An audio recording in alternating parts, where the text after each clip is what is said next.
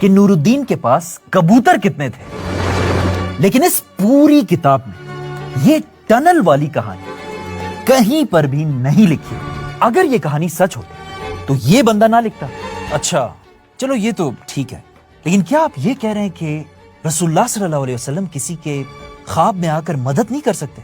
کیوں نہیں آ سکتے؟ آ سکتے، لیکن اپنی مدد کے لیے نہیں، بلکہ اس بندے کی مدد کے لیے۔ آپ صلی اللہ علیہ وسلم کو نور الدین یا میرے یا آپ کے مدد کی کوئی ضرورت نہیں ہے، کیونکہ قرآن میں اللہ نے خود کہا ہے کہ رسول اللہ کی حفاظت میں خود کروں گا۔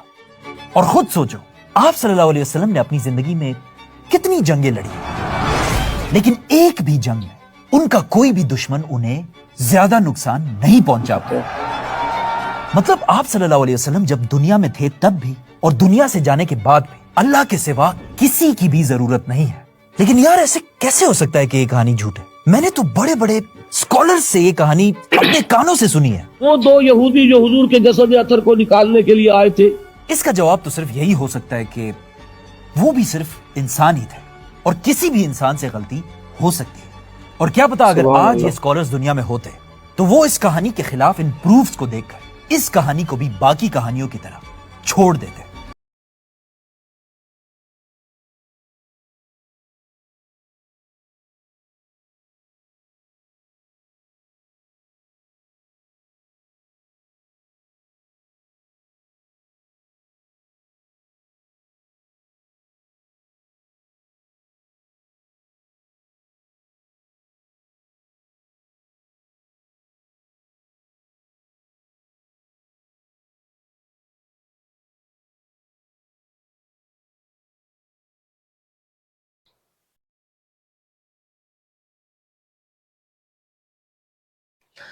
تو یہ کیسے لگا ویڈیو؟ اچھا لگا ویڈیو، اگر پسند آئے تو لائک شیئر ضرور کریں، ٹھیک ہے؟ پھر ملیں گے کسی اور ویڈیو میں، اسے